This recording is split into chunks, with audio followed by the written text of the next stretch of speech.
So friends, last lecture में हम लोगों ने समझा कि what is a union. Actually union क्या है, यूनियन और स्ट्रक्चर में क्या डिफरेंसेस है, यहाँ भी हमने थोड़ा बहुत डिस्कस किया। हालांकि आज हम ये समझने वाले हैं कि how will you calculate the size of structure and the size of A union. Structure के साइज में क्या डिफरेंस है और यूनियन के साइज में क्या डिफरेंस है, ये दोनों समझने की जरूरत है। इसी के साथ हम ये भी समझेंगे कि स्ट्रक्चर के जो मेंबर हैं उनका मेमोरी रिप्रेजेंटेशन कैसे होता है, या हाउ विल यू allocate, या how a system allocates memory to all these members in case of structure, and how the memory is allocated to all the members in case of union. So we'll differentiate between these two.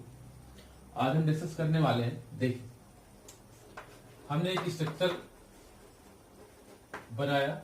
Structure हमने बनाया, क्या बनाया, x Y Z नाम का एक structure बनाया, और यहाँ पे हमने एक कुछ मेंबर्स लिखे, int x, float y and char c. ऐसा क्लियर है, ऐसा हमने। और यहीं पे उसका एक हमने वेरिएबल भी डिक्लेयर कर दिया हमने एम। किसका वेरिएबल डिक्लेयर किया? इस स्ट्रक्चर का एक वेरिएबल एम डिक्लेयर कर दिया। ठीक, अब ध्यान से देखिएगा। अब हम यूनियन के केस में लिख रहे हैं।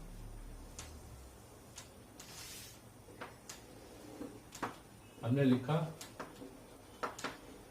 यूनियन, यहां पे हमने लिखा ए बी सी, लिखा इंट एक्स,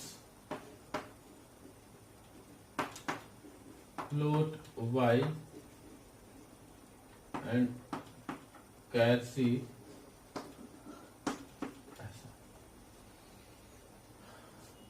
तो लेफ्ट साइड में हमने लिखा हुआ है कि स्ट्रक्चर को हमने डिक्लेयर किया है, डिफाइन किया है, और राइट साइड में हमने एक यूनियन को डिफाइन कर रखा है। मेंबर्स दोनों में सेम ले रखे हैं। अब हम ये देखने जाते हैं कि how the memory is allocated to all this members in case of structure. So कौन कौन से हमारे पास मेंबर है, अब ध्यान से देखिएगा। इसका साइज कितना है, इंटीजर का साइज कितना है, 2 बाइट्स। हमारे डिस्कशन के अकॉर्डिंग, जैसा हम लोग डिस्कस कर रहे हैं कि अगर हमारी मशीन 16 बिट की है तो 16 बिट की मशीन के लिए इंटीजर का साइज कितना है, 2 बाइट। अगर आप नेट में या कहीं और पढ़ रहे हैं और वहां 4 बाइट लिखा हुआ है, इसका मतलब वहां पे मशीन साइज सिस्टम का ज्यादा है। हम 16 बिट की मशीन के लिए बात कर रहे हैं कि इंटीजर साइज कितना है, 2 बाइट्स। फ्लोट का कितना है, 4 बाइट्स, एंड कैरेक्टर का कितना है, 1 बाइट। ये साइज है। टोटल कितना हुआ इसका, 7 बाइट्स। ठीक है, अब देखते हैं कि इनका मेमोरी रिप्रेजेंटेशन एक्चुअली कैसा होता है। देखिए, इंटीजर एक्स कितना बाइट हो गया, 7 बाइट।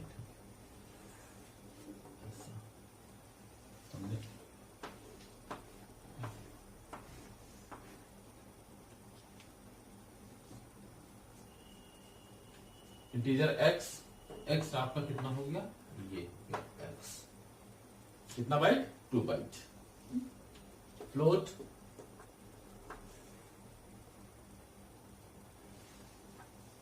दिस इज वाई, कितना बाइट, 4 बाइट। ये 4 बाइट फ्लोट के हो गए। कैरेक्टर सी,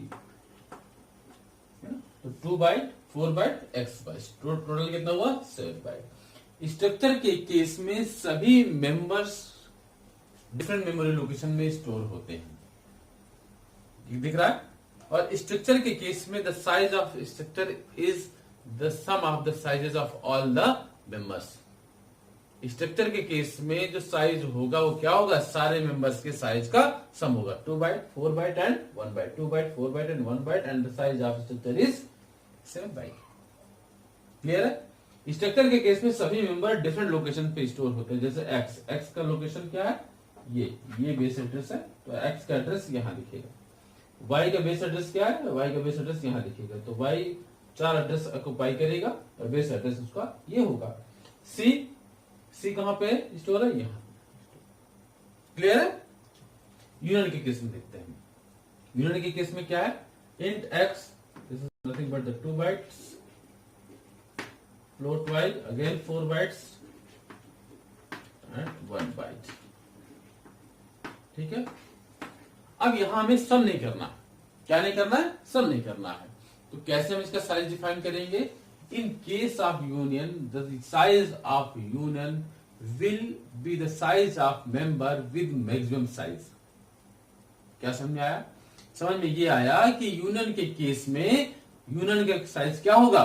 यूनियन का साइज वही होगा जो उसके किसी भी मेंबर का साइज है जिसका साइज सबसे ज्यादा हो। तो उस मेंबर के साइज के बराबर यूनियन का साइज होगा जिसका साइज सबसे ज्यादा होगा। क्यों ज्यादा होगा? क्योंकि सारे मेंबर एक ही मेमोरी लोकेशन में स्टोर होते हैं और किसी एक समय में एक मेंबर की ही जरूरत पड़ेगी हमको, या एक ही हम यूज कर सकते हैं। तो मैक्सिमम साइज ही को हम साइज मान लेंगे।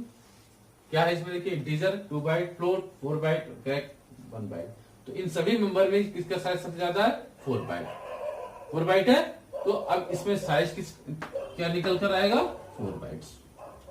मैक्सिमम साइज किसका है? इसका। तो जिसका मैक्सिमम साइज होगा यूनियन का साइज वही निकलेगा, टोटल नहीं होगा। इसमें क्या हो रहा था? टोटल हो रहा था। अब इसका मेमोरी रिप्रेजेंटेशन देखिए, ऐसा क्यों है कि 4 बाइट आ रहा है?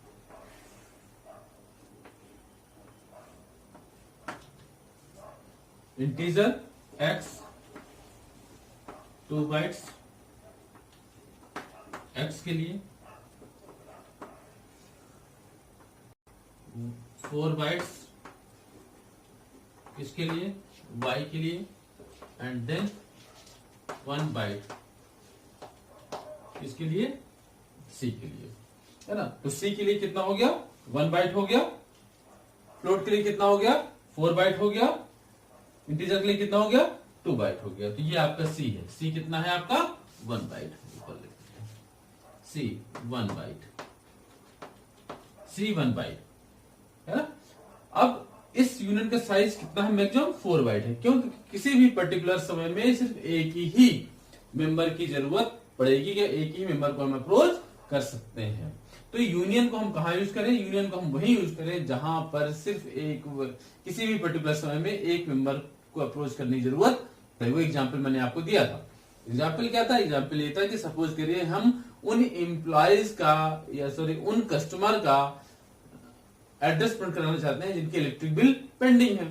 तब इलेक्ट्रिक बिल पेंडिंग है और सिर्फ हमें एड्रेस चाहिए। अगर सिर्फ एड्रेस चाहिए तो उसके लिए हम स्ट्रक्चर का यूज ना करें। क्यों ना करें? क्योंकि स्ट्रक्चर का साइज बहुत ज्यादा होता है। तो ऐसे किसी भी एप्लीकेशन में जिसमें किसी एक पर्टिकुलर समय में एक मेंबर की जरूरत है, ऐसे एप्लीकेशन के लिए हम यूनियन का यूज करें। क्यों? क्योंकि यूनियन के केस में साइज बहुत कम हो जा रहा है। हालांकि आपको लग रहा होगा कि थोड़ा सा ही तो कम है, लेकिन एक्चुअली में ये एग्जाम्पल है। लेकिन अगर हम बहुत बड़े स्ट्रक्चर और यूनियन की बात करें तो उसमें डिफरेंस बहुत ज्यादा आएगा। क्लियर है? मान लीजिए ये 1000 बाइट होता है, ये 1200 बाइट होता है, 800 बाइट होता है ना? तो कुल मिलाकर कितना हो जाता है? 3000 बाइट हो जाता। और साइज कितना मैक्सिमम आता हमारा? 1200 बाइट का। मान लीजिए इसका साइज अगर 1000 बाइट होता, इसका 1200 बाइट होता, इसका 800 बाइट आता, तो यूनियन का साइज कितना आता? यूनियन का साइज आता है 1200 बाइट, क्योंकि मैक्सिमम साइज इसी का था। लेकिन टोटल साइज कितना है? 3000। कितना कम हुआ? बहुत कम हो गया। इसके केस में क्या होता? 3000 साइज आता। तो मैं एग्जाम्पल दिखा, ठीक है? यूनियन के केस में क्या है कि सारे मेंबर एक ही मेमोरी लोकेशन में स्टोर होते हैं। इसे किसी भी समय में अगर आप दो मेंबर को अप्रोच करने की कोशिश करेंगे तो सभी क्या करेंगे? एक दूसरे को ओवरराइड कर देंगे।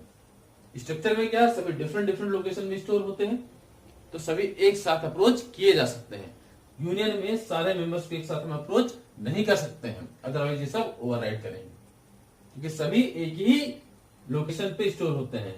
एक्स यहीं से, वाई यहीं से। तो एक ये आपको क्लियर हो जाना चाहिए कि यूनियन के केस में सारे मेंबर एक ही लोकेशन पे स्टोर होते हैं, एक ही लोकेशन से स्टोर होना शुरू होते हैं। ठीक है? अगर आप इसको प्रिंट कराना चाहें, देखिए अगर आप इसको प्रिंट कराना चाहें तो अपने प्रोग्राम में आप प्रिंट भी करा सकते हैं। मान लीजिए आपने ऐसा कर रखा है और मैं ये मेन के बाहर हमने लिखा और यहां हमने मेन लिख दिया। देखिए मेन लिखा और यहां हमने लिख दिया। चलिए इसको मैं प्रोग्राम के फॉर्म में चेंज कर देता हूं तो आपको बेहतर समझ में आएगा। देखिए यहां लिखा और यहां हमने लिखा मेन और हमने यहां पे लिखा int x int a and a equal to size of m और a की वैल्यू प्रिंट करा लें, a की वैल्यू प्रिंट करा लिया। तो ये आपका एक ग्लोबल स्ट्रक्चर हो गया, वहां पे एक वेरिएबल m है, m का भी उतने ही मेंबर होंगे जितने इस स्ट्रक्चर के हैं, तो ऐसा होगा, m का भी साइज वही होगा। मेन के अंदर हमने एक वेरिएबल लिया, साइज ऑफ ऑपरेटर लगाया। साइज ऑफ ऑपरेटर क्या करता है, it return the size of A type in bytes. m का टाइप कैसा, स्ट्रक्चर टाइप का, तो इसका जो साइज होगा, m का जो साइज होगा वो रिटर्न होगा किसमें, बाइट्स में, और m का साइज वही होगा जो इस स्ट्रक्चर का साइज है, क्योंकि उसी का ये क्या है, वेरिएबल। तो स्ट्रक्चर के वेरिएबल के उतने मेंबर होंगे जितने स्ट्रक्चर के होंगे। तो m का साइज कितना है, 2 4 1 7 बाइट। तो 7 बाइट रिटर्न होगा किसको, a को। इसका आउटपुट क्या आने वाला है, इसका आउटपुट आने वाला है 7। इसके केस में देखें, इस केस में अगर हम प्रोग्राम रन कराएं सेम, तो आप देखिए कुछ डिफरेंट मिलने वाला है। क्या मिलने वाला है, यहाँ पे अगर आप लिखें a equal to size of m, और अगर a की वैल्यू आप चाहें तो a की वैल्यू कितनी मिलेगी हमें, सेम प्रोग्राम आप बनाइए, सेम ऐसे रन कराइए, रन करने के बाद आपको क्या मिलेगा, 2 4 1। मैक्सिमम साइज क्या है, 4, तो a की वैल्यू क्या मिलेगी, 4। तो ये यूनियन है। तो आज की क्लास में हमने समझने की कोशिश की कि how to calculate the size of structure and union. यहां से ये भी समझ में आया कि दोनों स्ट्रक्चर और यूनियन के केस में मेमोरी रिप्रेजेंटेशन किसी पर्टिकुलर मेंबर का कैसे होता है। तो मुझे लग रहा है ये समझ में आ जाना चाहिए। हालांकि अभी स्ट्रक्चर और यूनियन में कुछ और चीजें समझने लायक हैं जो आपके प्लेसमेंट से रिलेटेड पढ़ने लायक है, कि how to call structure with structure, या नेस्टिंग में कैसे कॉल होती है, या स्ट्रक्चर विद फंक्शन, ये हम सब चीजें एडवांस लेवल पे पढ़ेंगे जब प्लेसमेंट की बात करेंगे, जब इंटरव्यू क्वेश्चंस की बात करेंगे। तो अभी उन एडवांस लेक्चर्स में जब मिलेंगे तब वहां पे हम लोग कुछ नए वीडियोस के बारे में, नए कॉन्सेप्ट के बारे में डिस्कस करने वाले हैं। तब तक के लिए